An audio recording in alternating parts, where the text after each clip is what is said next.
Salut à tous et à toutes, c'est Akira.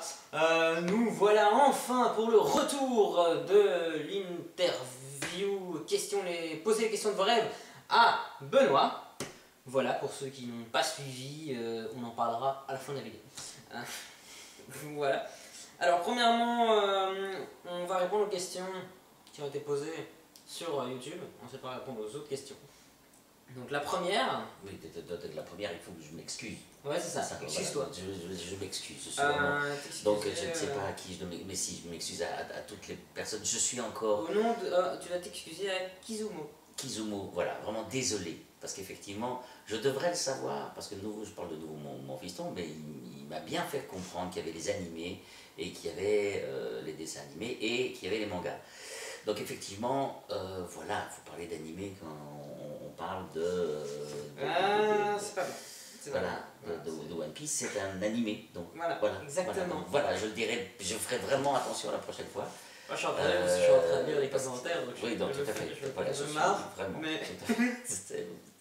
Voilà. Ça arrive. Donc c'est arrêter de dire manga au lieu d'animé. Oui. Non, oui, voilà. Implose. Juré, promis, je ne le ferai plus.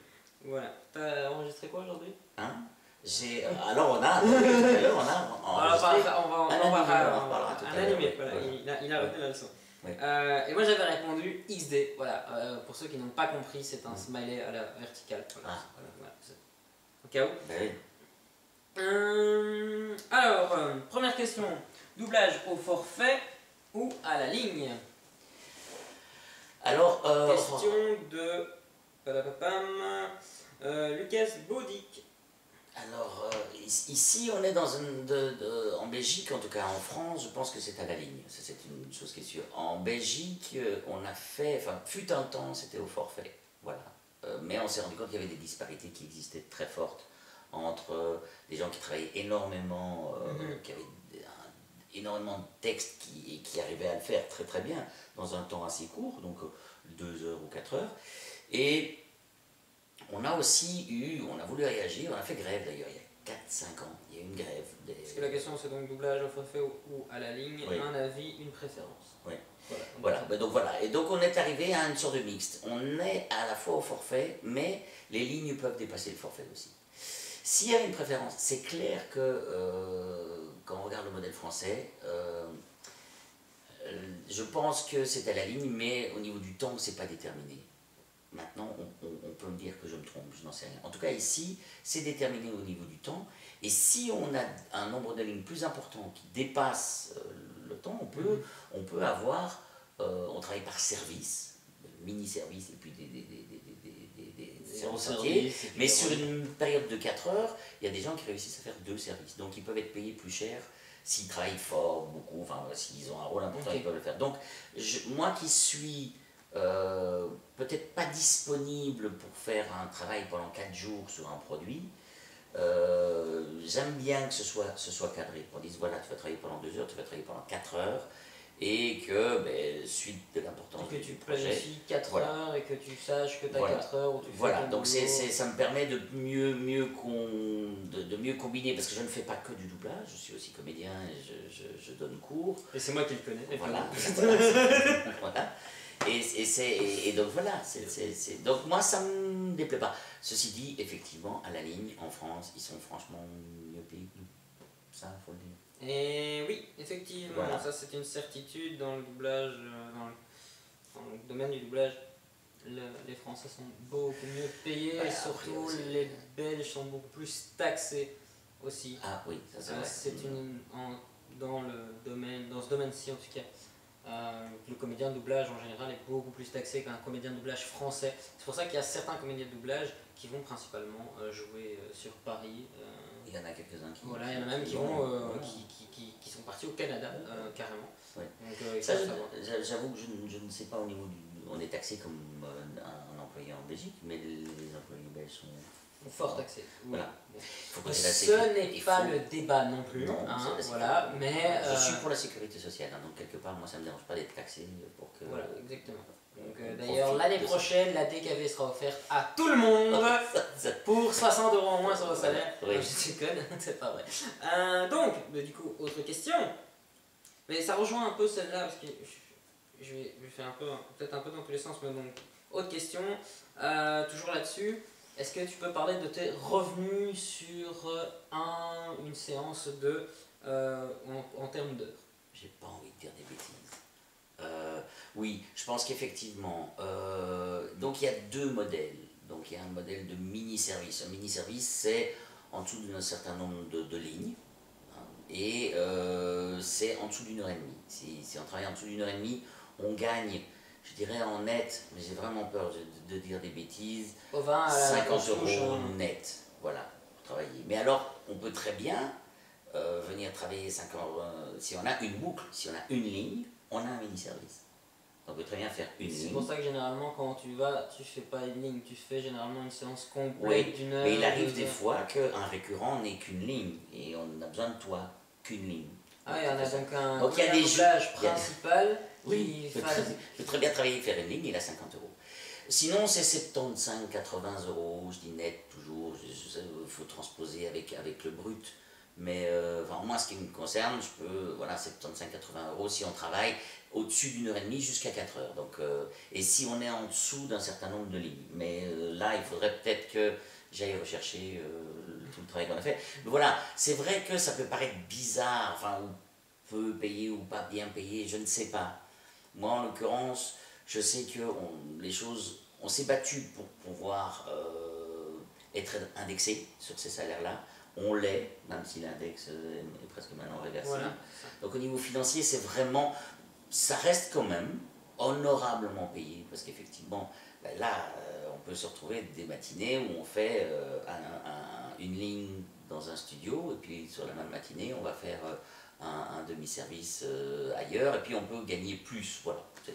On peut s'en sortir. Il y a des très très bons jours. On peut faire ça sur plusieurs, Voilà. comment dire, plusieurs catégories, enfin plusieurs films, plusieurs séries animées. Effectivement, voilà, si on a la possibilité de travailler sur plusieurs plans, sur plusieurs produits, voilà, c'est ça.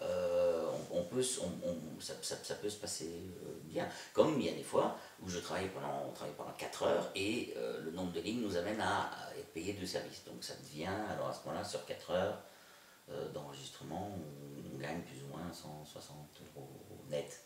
Oui. Ça fait 214, 250 euros brut, quoi, quelque chose comme ça. Voilà. Ça, c'est une réponse. C'est une réponse claire, précise et concise, voilà. Voilà, comme on dit. Si vous voulez vraiment, je crois on peut reposer la question et je vais rechercher des renseignements plus précis. Voilà. N'hésitez pas. Parce que c'est la même chose. Comme chaque fois qu'on a un contrat, voilà, on va le sortir. Hein, on a juste un contrat ici.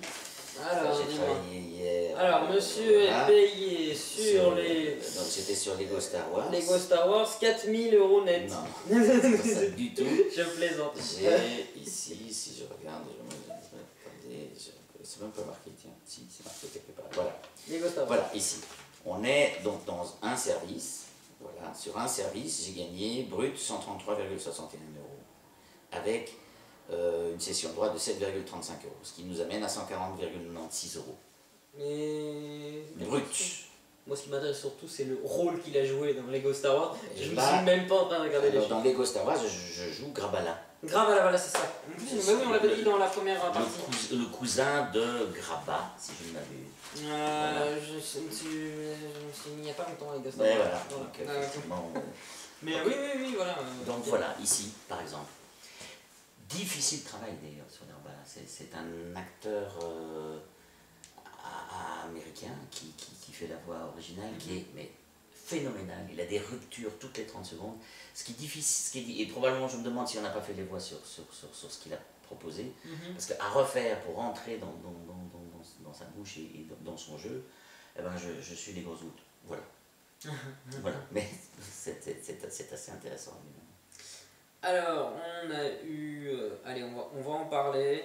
Nous avons Sovax Fry qui nous a écrit en très grand majuscule Adventure Time. Parce que voilà. Donc oui, là, il joue, c'est le roi des glaces. Voilà. Vous ne voyez pas là. C'est ça, oui, non, mais c'est les hommes, il a bien tout mangé, le roi des glaces. Mais bon, si, ça c'est un des personnages que enfin, c'est un plaisir de le jouer, vraiment. Ouais. Oui, vraiment. Je trouve que c'est un personnage complètement décalé, et cette série est complètement décalée aussi. Ah oui, c'est ça qui est drôle. Et dans le chef du Roi des Glaces, ce gars qui est complètement coincé avec ses pingouins et qui veut tomber amoureux, voilà, et qui est d'une mauvaise foi, qui est à la fois touchant, enfin voilà, c'est des ingrédients, c'est un méchant touchant. Voilà, c'est vraiment le type de rôle que j'aime bien interpréter. Et voilà, avec ces ruptures-là, c'est un grand plaisir. En tout cas, c'est une chouette série parce que elle n'arrête pas de revenir. Ah oui, mais c'est ça qui est On parlait chouette. des récurrences. Si, ça fait 4-5 ans que Tu joues je déjà. crois. J'ai l'impression que ça fait quand même très longtemps. Ça fait une éternité. Ouais. Alors, un message de Okepi G qui est tout simple. Oui. Très sympa cette interview, merci. Ah, bah, Merci à toi d'avoir regardé Okepi et bah, du coup, bienvenue pour cette deuxième session. voilà. Comme ça, on aura parlé de toi aussi.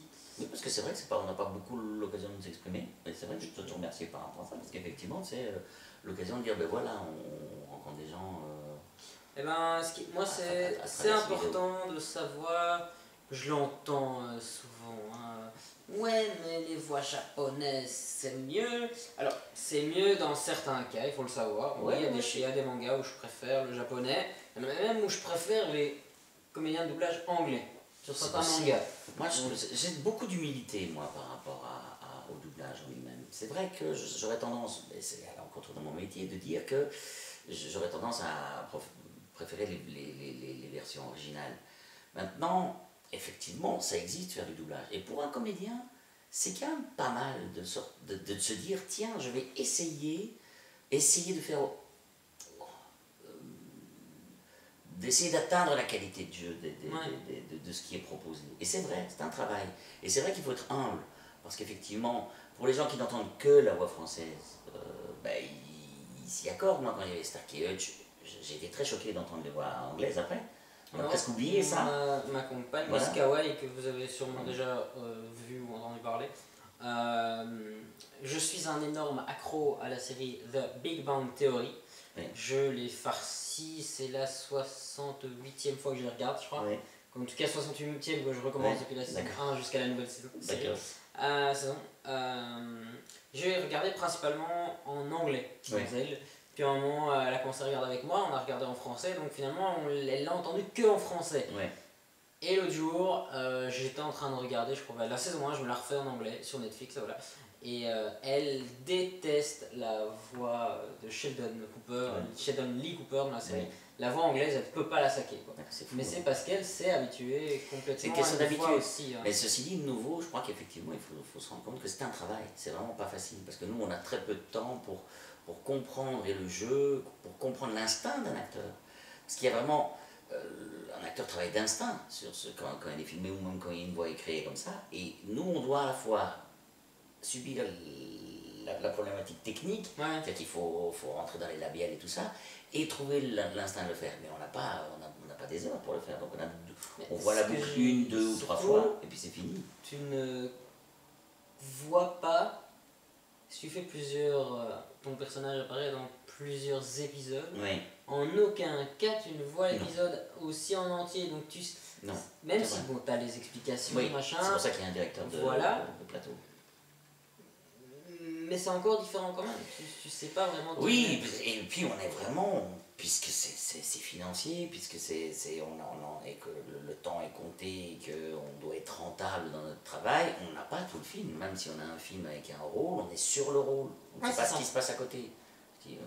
Donc, je crois qu'on en avait parlé, je sais plus si c'était dans l'interview ou c'était en privé, tu joues ton rôle, et puis genre, pouf, tu meurs.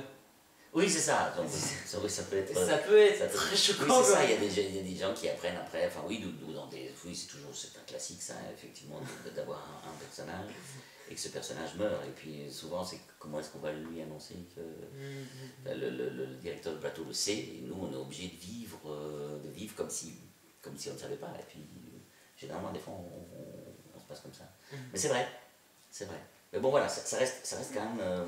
Moi, je reste très humble par rapport à cet exercice de style, on va dire. Savez-vous me dire qui dirige le doublage de Transformers Rescue Bot après la saison 1? est-ce toujours Marilyn Ouais. Landerway, Ouais. ça, ou quelqu'un d'autre? Vraiment dommage que vous ayez quitté la suite. Vraiment dommage que vous ayez quitté Pokémon en tant que comédien principal, mais heureusement que l'on peut encore vous y entendre comme sur Jean-Jacques dans la saison 18 où vous étiez excellent dans le rôle. Eh ben, merci beaucoup à Code Gaïan. Oui, ben voilà, donc merci beaucoup. C'est vrai que c'est assez magique de commencer une série, on ne sait pas ce qu'elle va devenir et puis elle prend. Moi, il demande pourquoi? Il demande. Il demande donc. La première question, c'est donc. Savez-vous qui dirige à l'heure actuelle après la saison? Oui, ça, c'est toujours. En tout cas, on en a fait une saison 2, je crois, pour les Rescue Bots. Je ne sais pas s'il y en a d'autres, parce qu'apparemment, on n'est pas. Ça a peut-être été. C'est peut-être. Mais ça, voilà, donc encore le classique. Voilà, mais c'était la dernière fois que j'ai travaillé avec, c'était toujours Marilyn qui travaillait. Voilà. Ok. Avec lequel Marilyn, je travaillais aussi. Donc, je travaillais avec Marilyn sur. Zut, voilà, je ne sais plus. Zut, avec. C'est pas Adventure Time, oui. Ouais. Oui. Ok. Voilà. Et du coup, ben vraiment dommage. Oh non, pardon, Regular Show. Adventure Time, c'est. Adventure Time, c'est le roi des glaces. Non, alors c'est Regular Show. Alors, Ok. Donc voilà, ben, dommage que tu aies quitté Pokémon. Ouais. Et donc, mais heureusement que l'on peut encore C'est vrai. t'y entendre sur Jean-Jacques. De temps en temps, j'y retourne. De temps en temps, il y a eu des possibilités où j'ai pu le faire. Voilà, je pense qu'effectivement, c'est aussi une question d'amitié. Moi, j'avais commencé avec avec le DA qui m'avait proposé de le faire. Je l'ai fait pendant 10 ans. Et puis, pour des raisons de clients qui s'occupaient de la série, ils ont voulu changer la direction. C'est tout à fait respectable. Moi, voilà, par amitié, c'est un travail que j'avais commencé à faire avec Daniel Nicodème. Ben, j'ai dit, voilà, j'arrêterai la série, de travailler sur cette série-là en même temps que lui, parce que c'était vraiment... C'est ça qui est fou aussi, ce sont des aventures humaines aussi, on reste avec des gens, on a un contact. Je ne veux pas dire que je ne m'entends pas bien avec la personne qui a repris la direction, mais qui le fait très bien. Et d'ailleurs, c'est lui qui me demande de venir de temps en temps, mais je dis, mais je vais lever un peu le pied par rapport à ça. Mais ça m'a fait bien plaisir de faire tous les Pokémon à l'époque. Et quelques rôles, mais je ne saurais pas, comme tu le fais, me souvenir exactement du nom du personnage rôle que j'ai fait à ce moment-là. Voilà. En plus, t'en fais plein. Oui, voilà. Tu vas dans tous les sens, machin. Ouais. Alors, on a un merci, simplement. Un simple merci de Cédric Lario. Alors, ensuite, nous avons, c'était... Ah oui. Dans quel studio en belge as-tu déjà enregistré pour le doublage? Alors il y en a pas mal, et ça bouge dans tous les sens, parce qu'effectivement, c'est aussi une industrie. Alors on vient d'en sortir maintenant. On était au studio de l'équipe, qui sont aussi des studios de post-synchronisation pour des films. Donc ils travaillent sur des films, dessins animés, manga. Films et même des films de création. Ouais. Donc quand il y a du travail qui doit être fait sur le son, sur des films qui sortent comme Boule et la Nerf ou d'autres choses comme ça, ouais. ils travaillent avec eux. Donc là on utilise les studios, c'est Lilo. Il y a aussi pas loin Rock'n'Roll, qui est pas loin de la RTBF, qui est aussi un studio. Il y a Ancien Maid, qui était aussi près de la RTBF, et puis les studios on a recréé des studios, reconstruit les studios il y a une dizaine d'années, et puis la boîte a été reprise et c'est devenu Sonicville. Il y a Arsonic aussi, qui a été construit à Evere. Qu'est-ce qu'il y a encore? Il y a Dubbing Brothers Belgique, Dub, qui se trouve à Anderlecht, comme Maid d'ailleurs. Donc en fait, quand on fait du doublage en Belgique, on circule dans tout Bruxelles. On visite. Voilà, on visite. Et c'est assez comique parce qu'effectivement, enfin ça c'est anecdotique, comme il y a effectivement des directeurs de plateau qui sont attachés à certains endroits, des fois, nous quand on part, on se dit tiens, on a travaillé avec quelqu'un dans un lieu, on était chez Rec, et le lendemain on travaille avec le même directeur de plateau. Si tu ne fais pas attention, il est peut-être ailleurs, à Arsonic. Mais Dub et Arsenic, c'est 40 minutes, 25 minutes en voiture et 40 minutes en transport en commun. Et des fois, on part, enfin, moi, je réfléchis pas, je pars, et puis j'arrive, et puis je regarde sur mon téléphone où c'est, et je me dis, ah non, c'est pas là, il faut aller. Donc, des fois, il y a des retards qui sont dus au fait que il y en a tellement, enfin, tellement, on fait une petite dizaine d'endroits où on peut doubler, qu'on peut se tromper. Mais je pense que l'un dans l'autre, j'ai été un peu dans tous les studios de doublage qui pouvaient se faire à Bruxelles, quoi. Ok, next time. Si j'ai oublié un studio que celui qui... Tu seras m'en veuille pas, je serai fouetté. Voilà. Alors, c'était... Attends, c'était où on a posé cette question? C'était sur Facebook. Oui. Ah oui, c'était as-tu déjà enregistré sur Paris? Oui, 2 fois, je crois. Mais je me souviens plus de la deuxième. Mais en tout cas, quand on a fait le premier film Pokémon, le premier, ça s'est fait à Paris. Donc la prise de train, aller jusque là-bas et tout ça. Et donc effectivement, ben, on faisait le studio et puis on revenait. En gros, je ne serais... je suis très content que ça se passe à Bruxelles, de manière très pratique. Les studios soient ici. C'est vrai qu'on n'a pas toujours d'excellents... Enfin, non, les Ghostbusters... Comment on dit Ghostbusters? Non, c'est toujours Ghostbusters. Ghostbusters, Non, c'est fantôme, ça. non, c'est ça, c'est pas ça. Les Blockbusters, voilà. Merci. De rien, c'est Voilà, un moment de solitude. Non, mais c'est vrai que il y a des très très beaux produits qui se font là-bas et voilà, je dis, mais c'est vrai que il faut prendre un train, il faut aller là-bas, il faut essayer de bouger et c'est vrai que je trouve ça plus pratique pour moi dans ma vie parce que je suis comédien, je me considère plus comédien de théâtre que doubleur particulièrement.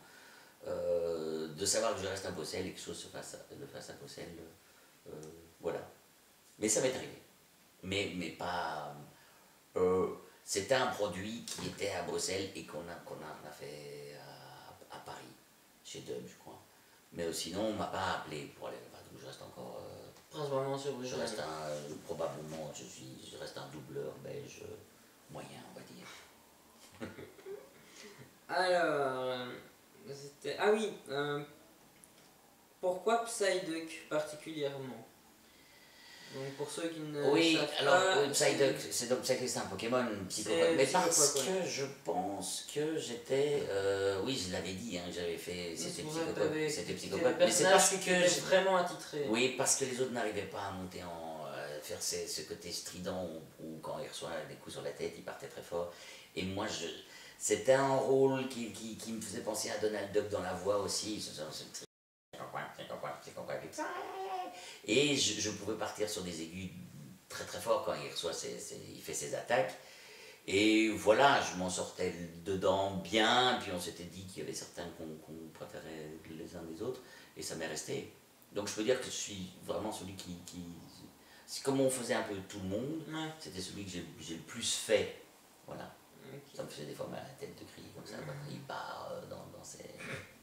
J'aimais bien ce personnage, ce bras cassé des Pokémon, et de nouveau, c'est nous la même chose, c'est celui qui il y a une faille, sauf que les rôles dans lesquels il y a des failles sont les rôles les plus intéressants à travailler. Alors, j'ai vu ce monsieur dans une pièce de théâtre, je ne sais pas laquelle. Ah bah oui, j'en ai fait quelques-unes des pièces de théâtre. Mais laquelle, je ne sais pas. Où, d'abord. Et à quand. Alors peut-être je pourrais te répondre, savoir. Pour le moment, voilà, je suis dans le classique. Donc Les Femmes Savantes au Martyr, au Théâtre des Martyrs, dans Place des Martyrs à Bruxelles. Et on va jouer ça encore jusqu'à fin novembre. Voilà. Après, j'en ai encore d'autres, mais c'est pas le sujet de... Non, c'est pas le sujet, voilà. En termes de questions, on finit pour cette partie-là, parce qu'il y a eu plein de choses, et il y a des questions que ce n'est pas que je n'ai pas pris en compte, c'est que j'ai perdu dans le sens où il y a eu des posts qui ont été faits, par exemple pour Adventure Time, ça a été partagé sur des groupes Facebook, pour Pokémon aussi, ça a été partagé sur des groupes, sur des pages, mais certains considéraient, donc il y a plein de gens qui ont posé des questions, mais certains considéraient que ça ne faisait malheureusement pas partie du groupe ou dans les conditions d'utilisation, machin. Alors, il faut savoir que ce n'était pas moi qui les avais partagés, aussi étonnant que ça paraisse d'ailleurs, mais voilà, donc ces questions-là ont été perdues puisque les posts ont été supprimés. Maintenant, du coup, c'est pour cela que vous allez pouvoir, sur cette vidéo-ci, hein, celle-là, là où on est là maintenant, reposer des questions. Donc principalement en commentaire sur YouTube. Donc n'hésitez pas à créer un compte YouTube, vous abonner, c'est gratuit, et poster les commentaires. Et bien évidemment, on répondra à cela sûrement dans une autre vidéo, une autre séance ou quoi. J'ai énormément de projets dans cette tête-là. Et je me rends compte que j'ai une coiffure encore pire que la dernière fois. Ah, moi ça va mieux. Toi, il t'en manque encore un peu. Et voilà, et bah nickel. Et ça, c'est pour la partie questions-réponses. Donc ne vous en faites pas, vous pouvez clairement reposer des questions dans cette vidéo-ci. Ça me permettra de sortir une partie 3, qui sait. Voilà, ce sera sur un autre projet, on finit d'abord le premier. Hein. Voilà. Oui, il y a d'autres personnes encore rencontrées. Ouais, j'ai une liste de personnes que j'ai rencontrées, que ça, voilà, je suis sur un gros projet, mais je n'en dis pas plus, les surprises avec moi, vous le savez, c'est fin d'année. C'est les cadeaux de Noël. D'accord. Voilà. Ensuite, j'ai réalisé, grâce à ce gentil monsieur, un de mes plus grands rêves de gamin. Voilà, j'ai pu aller en studio d'enregistrement avec lui. C'était magnifique. Voilà. En plus, j'ai eu la chance d'être dans le plus gros truc. Ouais, c'était un gros studio. Avec, voilà, apparemment le plus gros studio, très espacé. Très. C'est un travail, oui, c'est ça, c'est avec grand écran, projection sur le grand écran et tout ça. Voilà. Donc voilà, c'était vraiment. Ah oui, c'était magnifique. Et du coup, j'ai pu entendre des petites choses en avance sur One Piece. Voilà. Mais non, très heureux. De plus, le machin pas du tout prévu, j'ai rencontré le comédien de doublage qui joue Usopp. Donc, personnage pirate principal des Mugiwara, chapeau de paille. Donc voilà, donc, qui est monsieur Jean-Pierre de Nuit. Jean-Pierre de Nuit, voilà, terrible, excellent. Voilà, en fait, j'avais même pas. Comme lui, il partit dans des voies complètement opposées pendant la séance, j'ai pas tilté, c'est vraiment très impressionnant. Et donc, quand je l'ai vu, j'ai dit bonjour, la voix m'a paru familière, mais sans plus, ma foi. Je dis ouais, j'ai peut-être déjà entendu quelque part. Et à un moment, il fait, je crois que j'ai oublié une boucle. Et il regarde, effectivement, il a oublié un truc. Et là, il enregistre. Même moi, j'ai senti que mes yeux, ils étaient comme ça. Donc, voilà. On est heureux d'avoir pu merci beaucoup. permettre de vivre ce moment. C'était excellent. Donc voilà, un rêve de gamin qui se réalise. Et au final, grâce à vous, parce que vous, beaucoup, donc moi, plus de projets, plus de rencontres, plus de projets. Et voilà, donc il y a une partie de vous. Voilà. Et une partie de beaucoup de chance aussi. Faut le dire. Voilà, parce que tout a été fait à l'improviste. C'est décidé. C'était décidé le jour avant où on enregistre cette vidéo, tout s'est goupillé très vite et tout s'emboîtait parfaitement bien. Donc c'était top. Donc voilà, nickel. Non, ça m'a vraiment fait plaisir. C'était vraiment chouette. Toi. Vraiment. J'ai pu voir, vraiment en fait comment se connaître l'enregistrement de la saga MP3, donc le podcast et tout ça, je le connais, je le fais. Le montage, je l'apprends encore. Ça, c'est beaucoup moins évident, le montage audio. Mais là, le voir en professionnel, se rendre compte comment c'est fait et tout ça, c'est... Bon, après, oui, on peut le voir sur internet, etc. Norman Squeezie... Non, pas Norman, Cyprien, Squeezie, tout ça. On avait fait, par exemple, dans Bob l'éponge, 3 mouettes sur le film Bob l'éponge qui était sorti en 2015, je pense, je ne sais plus. Voilà, c'était aussi le rêve de ma gamin, comme quoi les petits et les gros se ressemblent beaucoup. Voilà, je parle des youtubeurs, hein. Vous ne voyez pas de quiproquo. Et voilà, et du coup ils avaient montré des images et machin, mais le voir en vrai, c'est pas du tout pareil. Voilà, enfin le voir en vrai, le vivre, c'est énorme. Voilà, je suis tout excité. Voilà, je suis pas encore descendu de mon petit nuage. Hein. Voilà. C'est vraiment pas. Donc, non, terrible. Donc, très agréable. Voilà. Et donc toi, ton ressenti sur... Ben, sur quoi Ouais, que moi j'étais vraiment content parce qu'effectivement tu m'en avais parlé, tu as dit que c'était possible. C'est vrai que comme je sors moi de la préparation de la pièce de théâtre que je joue pour le moment, j'étais pas libre. Et puis il y a eu un changement de directeur donc de DA sur One Piece, puis c'était Julie Basset qui s'en occupait. Et puis c'est Jean-Pierre Deluy, donc qui est le comédien de doublage de Usopp, qui devient des directeurs, directeur artistique, celui qui regarde, celui qui propose. Et il m'a appelé avant-hier en disant ben voilà, est-ce que tu es libre ce matin de 1 heure. Je ne sais pas sur quel produit c'était. Je pouvais m'en douter parce qu'il m'appelle pas beaucoup pour le moment, donc, et je sais qu'il avait repris One Piece. Et donc quand il m'a demandé ça, on était en train de savoir quand est-ce qu'on faisait l'interview ici. Puis ben, j'ai appris que c'était One Piece. J'ai dit ben, c'est l'occasion jamais. C'est l'occasion jamais, et l'occasion, j'ai pris. Donc effectivement, ça se faisait exceptionnellement dans un grand studio avec vraiment... Vous étiez plusieurs. Oui, on était Voilà, plusieurs. il y avait le... C'était une séance, c'était ce qu'on appelle une séance d'ambiance, de petits rôles. Donc il y a les récurrents, les gros récurrents, ben, vont travailler pendant un service. Parce que tu as augmenté ton panel de, oui, c'est ça. de rôles aussi, voilà, aujourd'hui. Aujourd'hui, oui, et je ne sais pas, je ne sais même pas ce qu'ils vont devenir. Et effectivement, ici, c'est donc une ambiance dans laquelle il y a des petits rôles qui sont mis, mais on ne sait pas s'ils vont devenir importants aussi. Oui, c'est ça. Parce que tu joues donc l'AOG, Léo, ton tata. Oui. Tu joues le chef, le vieux chef de ton tata. Oui, c'est ça, voilà. Je fais juste une remarque. Voilà, tout ça pour ça. Oui, c'est fou. Attends. Smoker, c'est lui aussi. En tout cas, je le découvrais aujourd'hui. Tu le découvrais aujourd'hui, donc Smoker, apparemment, la voix change de Smoker, ce serait toi le nouveau. Voilà. Du coup. Oui. Il y a l'autre, il y en a 2 autres de la génération terrible. En plus, t'en fais 2 de la génération terrible, c'est aussi. Voilà. Oui. Donc, qui ne savait même pas ce que c'était, c'est moi qui lui ai expliqué. Voilà, c'est un peu mon DA. Voilà, c'est conseiller, c'est un CA, conseiller artistique, voilà, c'est ce que je fais.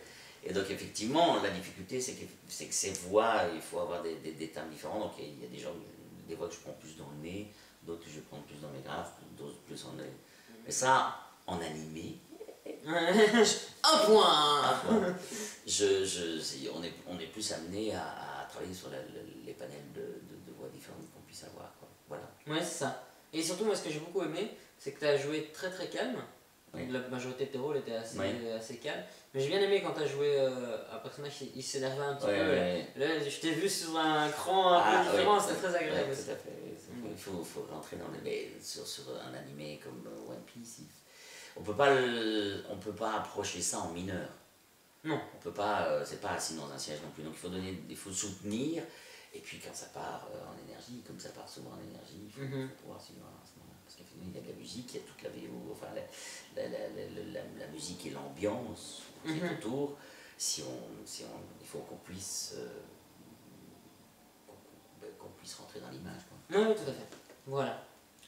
Du coup, voilà. Alors, parenthèse en plus, parce que voilà, ça va être... c'est notre projet, c'était vraiment de faire du gaming, une interview en 2 parties. Voilà, ça, donc notre projet ensemble est fini sur cette vidéo. Donc on va faire une mini partie, donc je vous invite littéralement et clairement à aller le voir en pièce de théâtre. Donc tu peux, dis-moi un peu, c'est... Ben voilà, donc ici c'est au Théâtre des Martyrs. Théâtre des Martyrs, on va jouer jusque fin début, il y a 2 parties, donc ça se joue jusqu'en octobre, 1er octobre, et puis on reprend mi-octobre jusqu'au début novembre, et c'est un classique, Molière, Les Femmes Savantes, donc voilà, entre One Piece et Les Femmes Savantes, il y a une marge, mais voilà. C'est possible, donc voilà, je vous conseille de venir le voir. Voilà, donc je vous invite vraiment à aller le voir. De plus, vu qu'il a découvert plein d'autres rôles sur One Piece, voilà, je vais y arriver moi aussi. Complètement là, voilà.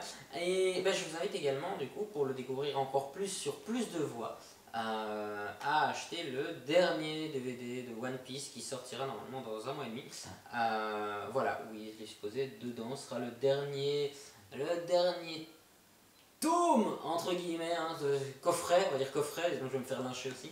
Dernier coffret de la partie de l'arc Dressrosa. Voilà.